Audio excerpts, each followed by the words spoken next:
नमस्कार विद्यार्थी मित्रांनो, परत एकदा तुमचं या ठिकाणी आपल्या यूट्यूब चॅनलवरती स्वागत आहे.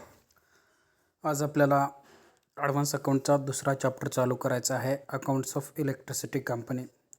एखाद्या इलेक्ट्रिसिटी कंपनीचं अकाउंट्स कशा पद्धतीनं असतं आणि ते कशा पद्धतीनं त्यांचा प्रॉफिट लॉस मेंटेन करतात, तयार करतात, कोणकोणते अकाउंट प्रिपेअर केले जाते, या सर्व गोष्टी आपल्याला या चॅप्टरमध्ये आजच्या शिकायच्या आहेत. कोणतीही ऑर्गनायझेशन की जी इलेक्ट्रिसिटी प्रोव्हाइड करते, उदाहरणामध्ये आता तुमच्यासमोर MSCB येऊन जाईल महाराष्ट्राची, त्याच्यानंतर महाराष्ट्रामध्येच असणारी रिलायन्स जी आहे, महाजेनको, महाट्रान्सको, वेगवेगळ्या कंपन्या आहेत ज्या महाराष्ट्रामध्ये वीज प्रोव्हाइड करत असतात, इलेक्ट्रिसिटी प्रोव्हाइड करत असतात. मग ते इलेक्ट्रिसिटी प्रोव्हाइड करतात, पण ते त्यांचं जे काही अकाउंट्स आहे, बुक्स ऑफ अकाउंट्स कोणकोणते मेंटेन करतात, या सगळ्या गोष्टी आपल्याला पाहाव्या लागतील. ह्याच्यामध्ये डबल एंट्री सिस्टमचा यूज होतो. ऑब्वियस आहे, सगळीकडं सर्वांना माहीत आहे double entry system scientific method आहे आणि त्या दृष्टिकोनातून सगळीकडं डबल एंट्री सिस्टमच वापरली जाते. मग काय इलेक्ट्रिसिटी कंपनी त्याला अपवाद नाही. इलेक्ट्रिसिटी कंपनीमध्ये सुद्धा डबल एंट्री सिस्टमचाच उपयोग होतो. टुडे काय सांगितलं, today the electricity supply, water supply, communication, telecommunication असेल, ट्रॅव्हलिंग असेल, are rendering service to the public and earning मनी.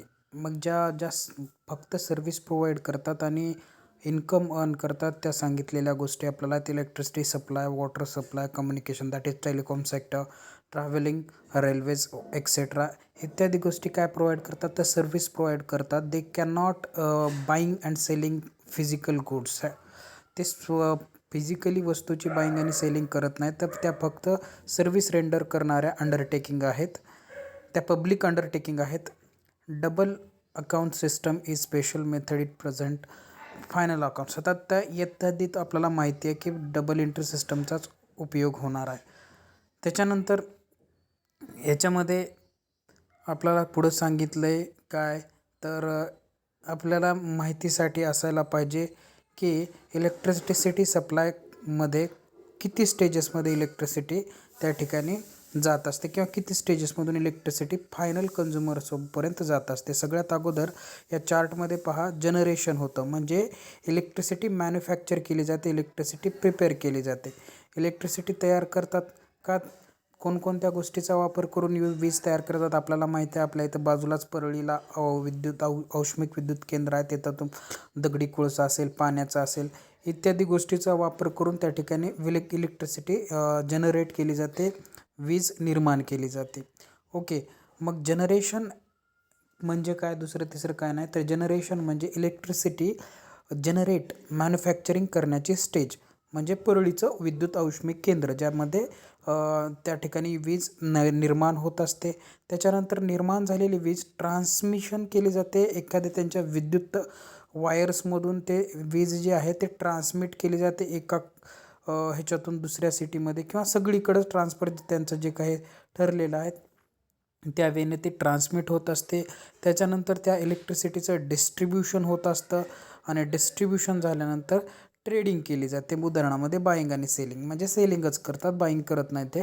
तर सेलिंग कुणाला, तर फायनल कन्झ्युमरला, जे काय एंड युजर आहेत, तुम्ही आम्ही सगळेच लोक, ज्याच्यामध्ये वीज आपल्याला सेल करतात आणि आपल्याकडून ते पैसे म्हणजे मंथली जे काही चार्जेस आहेत ते चार्ज करून पैसे जनरेट करत असतात ते. Double entry system, double entry account is method of presenting annual final accounts. Every electricity company is required to submit the state government or nominee. प्रत्येक कंपनीला, इलेक्ट्रिसिटी कंपनीला काय करावं लागतं, फायनल अकाउंट प्रिपेअर करावं लागतं आणि स्टेट गव्हर्नमेंटला ते किंवा त्यांनी ठरवून दिलेल्या एका अथॉरिटीला ते सबमिट करावं लागतं. The electricity supply act 1948 come in to force 10 September 1948.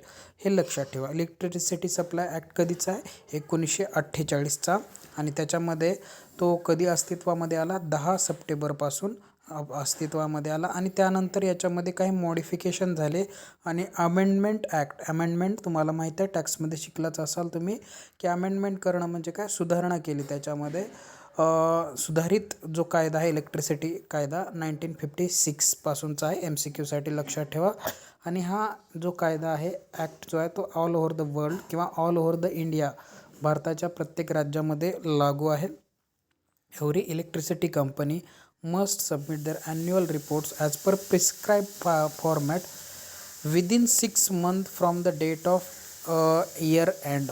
प्रत्येक इलेक्ट्रिसिटी कंपनीला त्यांचे जे काय फायनल अकाउंट्स आहेत ते फायनल अकाउंट एका प्रिस्क्राईब फॉर्मॅटमध्ये बनवून जे इयर एंड असतं 31 मार्च तिथून 6 महिन्याच्या आत देणं बंधनकारक आहे. मग अशा या इलेक्ट्रिसिटी कंपनी ॲक्टमध्ये किती फायनल अकाउंटमध्ये कोणकोणत्या गोष्टी कन्सिस्ट असतात, तर हे आपल्या जे जनरल फायनल अकाउंट असतं त्याच्यामध्ये ट्रेडिंग अकाउंट, प्रॉफिट लॉस आणि बॅलन्स शीट इत्यादी गोष्टी असतात. बट इलेक्ट्रिसिटी कंपनीचं जे काय फायनल अकाउंट आहे थोडंसं वेगळं आहे.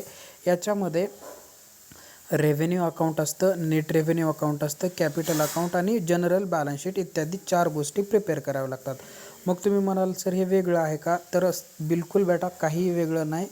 आपण डबल एंट्री सिस्टमचे सगळे रूल्स फॉलो करूनच इथंसुद्धा अकाउंट मेंटेन करावं लागतं. रेव्हेन्यू अकाउंट दुसरं तिसरं काही नसतं, तर हे रेव्हेन्यू अकाउंट म्हणजे प्रॉफिट अँड लॉस अकाउंट राहतं. ट्रेडिंग आणि प्रॉफिट अँड लॉस अकाउंटचं मिक्सचर म्हणजे रेव्हेन्यू अकाउंट असतं. ट्रेडिंग आणि प्रॉफिट अँड लॉस अकाउंटचं कॉम्बिनेशन कंबाईनरित्या जर आपण बनवलं तर ते म्हणजे रेव्हेन्यू अकाउंट. मग ट्रेडिंग अकाउंटच्या डेबिटला आणि प्रॉफिट लॉसच्या डेबिटला काय असतं, तर सगळे डायरेक्ट आणि इनडायरेक्ट एक्सपेन्सेस असतात. सगळे डायरेक्ट इनडायरेक्ट एक्सपेन्सेस रेव्हेन्यू अकाउंटच्या डेबिटला टाकून द्या इलेक्ट्रिसिटीमध्ये.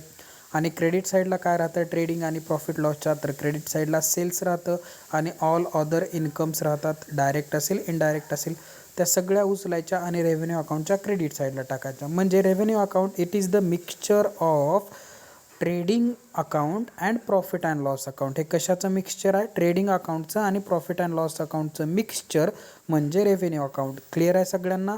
म्हणजे रेव्हेन्यू अकाउंटमध्ये कोणते आयटम येतील, जे ट्रेडिंगच्या डेबिटला आहेत आणि जे प्रॉफिट लॉसच्या डेबिटला आहेत ते रेव्हेन्यू अकाउंटच्या डेबिटला येतील.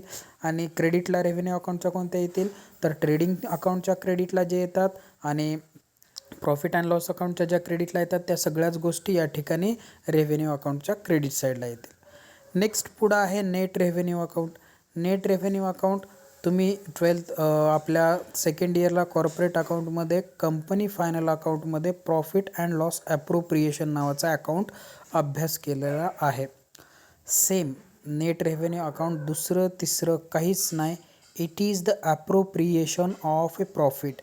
हे प्रॉफिट अँड लॉस अकाउंट जे profit and loss appropriation account असतं त्याचं मिक्सचर आहे net revenue account. Net revenue अकाउंटलाच दुसरं नाव आपण काय म्हणूया, इट इज अ मिक्सचर किंवा profit and loss appropriation account. Profit and loss appropriation account. मग सर प्रॉफिट अँड लॉस अकाउंटच्या डेबिटला काय येईल, तर प्रॉफिट अँड लॉस अकाउंटच्या डेबिटला फक्त 4 गोष्टी येतात. लक्षात ठेवा. Number 1 dividend. डिव्हिडंटच्या बाबतीमध्ये सगळेच आयटम म्हणजे प्रपोज्ड डिव्हिडंट असेल, इंटरिम डिव्हिडंट असेल किंवा फायनल डिव्हिडंट असेल, या सगळ्याच गोष्टी नेट रेव्हेन्यू अकाउंटच्या डेबिट साईडला येतील. आणि एक महत्त्वाची गोष्ट येऊन जाईल interest paid. Okay, interest paid expenses आहे आपल्याला वाटतं, बट हे इलेक्ट्रिसिटी अकाउंटमध्ये एक एक्सेप्शन म्हणतात, अपवाद आहे, जो की आपण नेट रेव्हेन्यू अकाउंटच्या डेबिट साईडला दाखवायचा आहे. बस, बाकी कुठेही नाही. इंटरेस्ट पेड, डिव्हिडंट पेड, मग ते प्रपोज्ड डिव्हिडंट असेल, इंटरिम डिव्हिडंट असेल किंवा फायनल डिव्हिडंट असेल, हे सगळं नेट रेव्हेन्यू अकाउंटच्या डेबिटला. आणि एक कॉन्टिंजन्सी रिझर्व नावाचा आयटम असतो, तो सगळ्यात शेवटी नेट रेव्हेन्यू अकाउंटच्या डेबिट साईडला टाकायचं आहे. आणि सर मग क्रेडिट साईडला काय येईल नेट रेव्हेन्यू अकाउंटच्या, तर नेट रेव्हेन्यू अकाउंटच्या क्रेडिट साईडला फक्त लास्ट इयरचा प्रॉफिट, करंट इयरचा प्रॉफिट आणि इंटरेस्ट रिसिव्ड इत्यादीच गोष्टी नेट रेव्हेन्यू अकाउंटच्या क्रेडिट साईडला येऊन जातील. त्याच्यानंतर आहे पुढचं कॅपिटल अकाउंट. हे पहा, आता पहिल्यांदा आपण नेट रेव्हेन्यू अकाउंटचा फॉर्मॅट बघून घ्या. डेबिट साईडला काय, तर ऑल एक्सपेन्सेस आहेत, मग whether it is a direct expenses or indirect expenses. आणि क्रेडिट साईडला बघा सगळ्या काही इन्कम आहेत. Sale of electricity, miscellaneous receipt, revenue from consumer आणि अदर इन्कम. सगळं डेबिटला एक्सपेन्सेस आणि सगळ्या इन्कम क्रेडिट साईडला. त्याच्यानंतर पुढं आहे नेट रेव्हेन्यू अकाउंट. आत्ताच एक्सप्लेन केलं की net revenue account it's like a profit and loss appropriation account.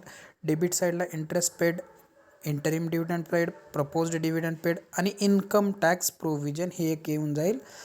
बस आणि कॉन्टिंजन्सी रिझर्व्ह ज्यावेळेस समजून सांगेल प्रॉब्लेम येतील त्यावेळेस येईलच लक्षात. पण 4च गोष्टी डेबिटला येतात नेट रेव्हेन्यूच्या. इंटरेस्ट पेड प्रत्येक क्वेश्चनमध्ये येतं, डिव्हिडंड पेड, इंटरिम डिव्हिडंड असेल, प्रपोज्ड डिव्हिडंड असेल किंवा फायनल डिव्हिडंड असेल. डिव्हिडंडच्या पेड म्हणलं की ते नेट रेव्हेन्यूच्या डेबिटला दाखवायचं. आणि इन्कम टॅक्स प्रोव्हिजन ही एक आपल्या नेट रेव्हेन्यूच्या डेबिट साईडला टाकून द्यायचे. क्रेडिट साईडला काय, लास्ट इयरचा प्रॉफिट, करंट इयरचा प्रॉफिट आणि इंटरेस्ट रिसिव्ड इत्यादीच गोष्टी नेट रेव्हेन्यूच्या क्रेडिट साईडला येऊन जातील.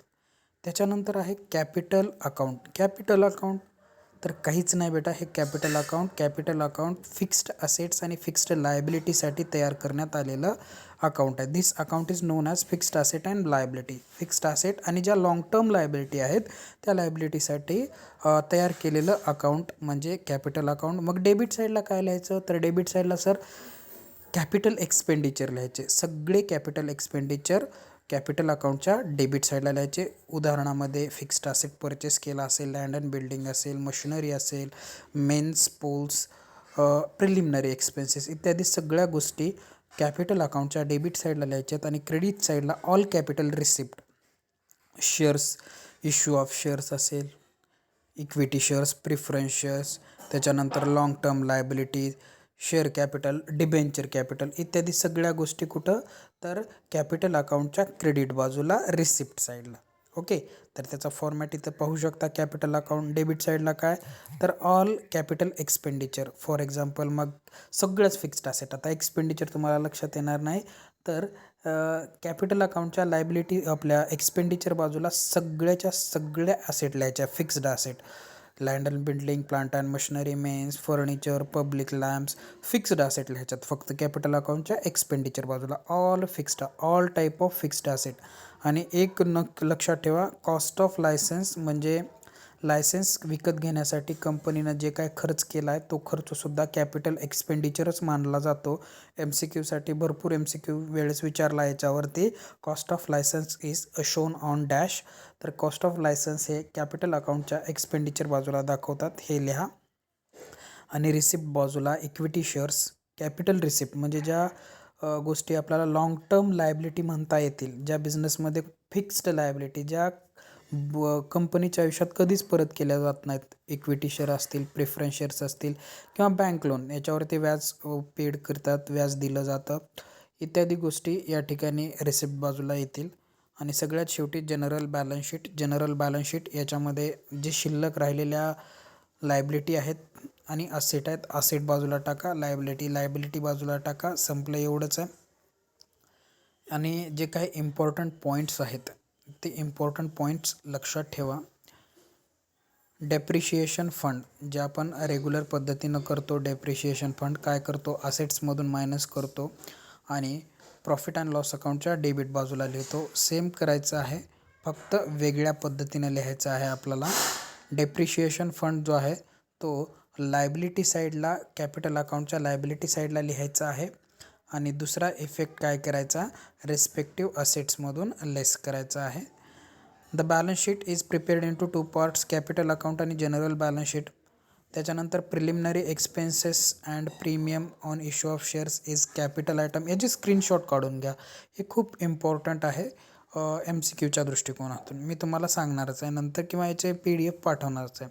ओके, तर इम्पॉर्टंट पॉईंट्समध्ये सगळ्यात शेवटी बघा, interest paid on loan or debenture is debited to net revenue account. मी तुम्हाला आता सांगितलं, इंटरेस्ट पेड जर असेल तर ते नेट रेव्हेन्यूच्या डेबिट साईडला दाखवायचं आहे. इंटरेस्ट रिसिव्ड जर असेल तर नेट रेव्हेन्यूच्या क्रेडिट साईडला दाखवायचं आहे. त्याच्यानंतर प्रिलिमिनरी एक्सपेन्सेस, फॉर्मेशन एक्सपेन्सेस, सगळे जे काही परमनंट एक्सपेन्सेस असतात ते कॅपिटल एक्सपेंडिचर म्हणून कॅपिटल अकाउंटच्या डेबिट बाजूला दाखवा. Preliminary expenses, law and preliminary charges, cost of licence, means सगळे एक्सपेन्सेस जे फिक्स्ड आहेत कंपनीला लाँग टर्मसाठी केलेले असतात ते कॅपिटल एक्सपेंडिचरच्या डेबिट बाजूला दाखवायचे. इन्कम टॅक्स प्रोव्हिजन हा नेट रेव्हेन्यूच्या डेबिट साईडला दाखवायचा आहे. Premium on issue of shares किंवा premium on shares is capital receipt आहे हे. आणि सगळ्यात शेवटी 8 नंबरचा पॉईंट बघा, कॉन्टिंजन्सी रिझर्व हे काय असतं काय नाही, तर ते आपण ॲक्च्युली प्रॉब्लेममध्ये पाहणारच आहोत कॉन्टिंजन्सी रिझर्वच्या बाबतीमध्ये. ओके, तर या पद्धतीनं असणार आहे याचा थेरॉटिकल पार्ट इलेक्ट्रिसिटी कंपनी अकाउंटचा. याच्यानंतर प्रॅक्टिकल क्वेश्चन जे आहेत ते आपण उद्याच्या लेक्चरमध्ये पाहूया. Thank you very much.